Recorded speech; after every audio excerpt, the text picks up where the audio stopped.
Bentornati a Buongiorno Verona Live, Matteo. Ciao Giorgia, di nuovo qui. Abbiamo parlato prima di startup, ora parliamo di una bella notizia che è arrivata ieri direttamente dal Consiglio regionale, perché come vediamo dal sito veronadaily.it, Veneto Cantiere Veloce è legge. Soddisfazione per Valdegamberi, il consigliere regionale del gruppo misto è il primo firmatario della legge appena approvata che propone semplificazioni in materia urbanistica ed edilizia. Allora lo abbiamo in collegamento, consigliere, eccoci qui. Buongiorno Eccomi qua, intanto. buona giornata a tutti.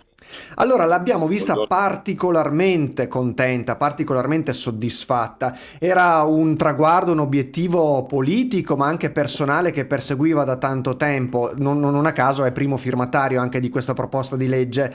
Ma Perché così perché la ritiene così importante? Poi entreremo e ci spiegherà intanto, anche cosa introduce questa legge. sì, intanto questa legge ha una genesi un po' remota, ancora col primo lockdown.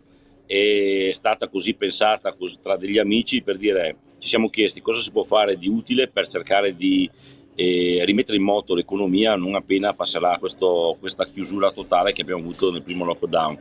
E la prima, tutti gli hanno detto ma dobbiamo diminuire la burocrazia, dobbiamo fare in modo che vengano cantierati quanto prima i lavori che sono programmati sia a livello privato che a livello pubblico. Ed è vero, purtroppo noi abbiamo tantissime opere anche pubbliche ma anche È arrivata una telefonata probabilmente, vediamo, Sì, lo probabilmente recuperiamo sì. subito. Vabbè, certo, il telefono. private. Ecco. Non più ma che non ha la sostanza. Ecco, quindi la legge ci permette arriva dopo l'anno scorso, non siamo stati in grado di concluderla entro la fine legislatura, parte dei testi del primo testo è stato recepito da una norma nazionale che ha di fatto recepito quello che noi avevamo scritto, è diventato già, quindi in parte ha anticipato anche la nostra volontà e ci ha fatto piacere che probabilmente lo Stato ha visto il testo di questa legge, il legislatore nazionale, e l'ha recepita. Allora l'abbiamo ripresa in mano con la seconda legislatura, abbiamo aggiunto altri articoli, abbiamo un po' rimodulata, c'è stata un'opera di mediazione non semplice all'interno della commissione e alla fine insomma è uscito questo prodotto che direi un discreto buon prodotto. Io sarei stato un po' più tra quelli che vorrebbero fare qualcosa ancora di più spinto, ma comunque diciamo nel complesso ritengo sia una buona legge. Ecco, quali sono le novità che introduce la legge in particolare? Ora, per non scendere in aspetti tecnici, magari divengono incomprensibili a chi ascolta, cerco di dare l'idea di quali sono Certo. le piccole, diciamo, le piccole varianti, piccole modifiche dal punto di vista della pianificazione essere fatte senza dover ripetere lunghi iter molto costosi che costano parecchio in termini di tempo ma anche di denaro per chi poi dovesse fare diciamo queste modifiche. Ecco, la legge guarda più alla sostanza che non alla forma, cioè l'importante è che la variante sia diciamo nel complesso sia nella logica dell'insieme, non vada a cambiare i punti di riferimento dei progetti iniziali, dei piani iniziali. Ecco, quindi si guarda più, ripeto, l'aspetto sostanziale che non quello formale. Ecco, la prima volta che dovrebbe essere così in tutte le leggi. Poi sui cambi d'uso, oggi abbiamo repentini cambi d'uso nei centri delle nostre città dovute a attività che chiudono anche anche per il Covid e riaprono, eccetera, con costi notevoli, anche tempistiche lunghe. Noi con questa legge cerchiamo di mettere dei paletti sia sui costi ma anche sulle tempistiche, ma l'aspetto più importante della legge è l'articolo 7 che dice che tutti gli edifici che sono realizzati, o meglio che avevano il certificato di abilitabilità alla data del 1977, l'entrata in vigore delle nuove norme di edilizia, e lo stato di conformità si danno per una volta che avevano l'abitabilità in quel momento lì ed erano quindi ritenuti regolari, abitati regolarmente, ritenuti regolari dal comune, non servono ulteriori documenti, vale per fine anche del 110% del bonus 110% vale quella certificazione lì, cioè si mette una linea sull'inizio di uno stato insomma non possiamo qui a chiedere il permesso a Vitruvio per aver progettato l'arena di Verona, insomma ci deve essere un termine entro il quale prende un documento, un punto certo entro il quale costruire la regolarità di un edificio. Ecco, questo diciamo che è uno degli aspetti più principali che potrà diminuire molta burocrazia da parte per i comuni, tra l'altro scartabellando in archivi che magari tanti comuni non sanno più neanche dove hanno messo i documenti, aspettiamo documenti anni 60-70 ecco, stabilisce un po' l'anno zero, un punto di partenza di chiarezza, e questo facilita di molto e rende fruibile a molti ai quali sarebbe stato forse precluso la possibilità appunto di avere il contributo, il bonus, super bonus del 10%, oppure anche gli altri incentivi, quello sismico eccetera.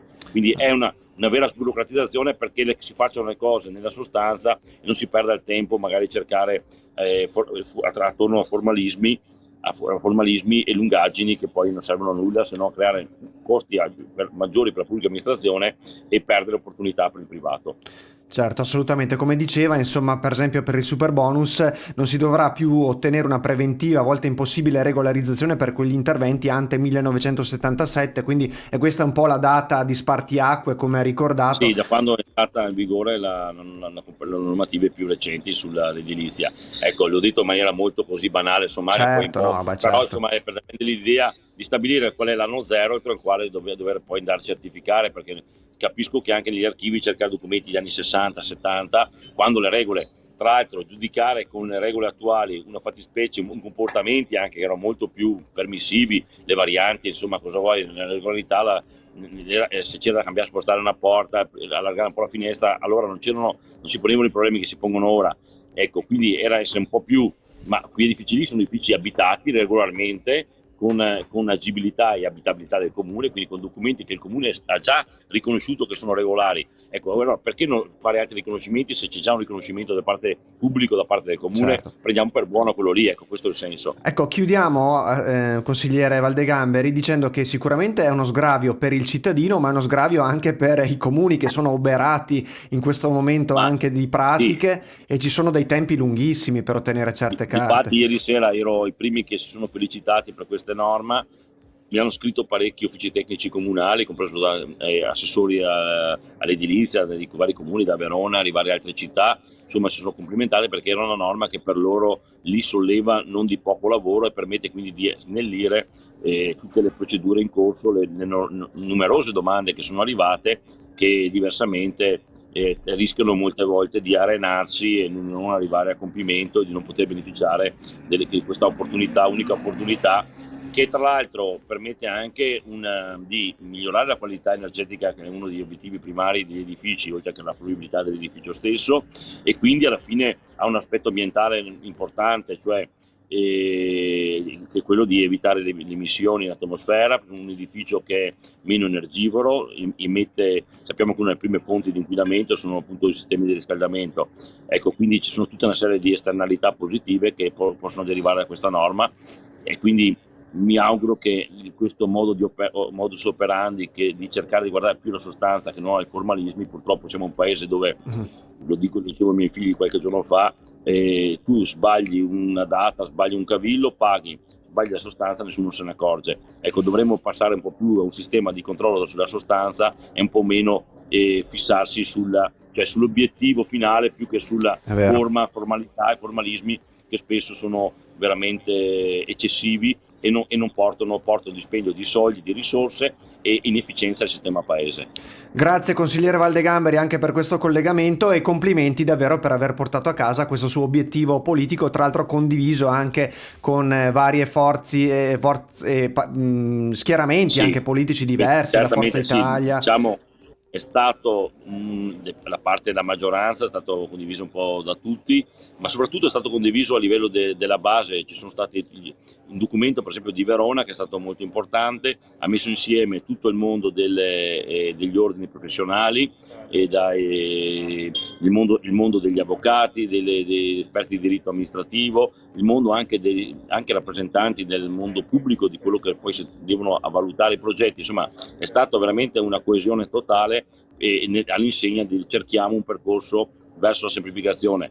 Mi auguro che non è un lavoro mi auguro che sia un lavoro non definitivo ma in fieri, perché secondo me questo è un primo passo. Dovranno seguire altri provvedimenti come questo che possono essere utili quindi per rimettere in moto un paese e renderlo competitivo nel contesto globale.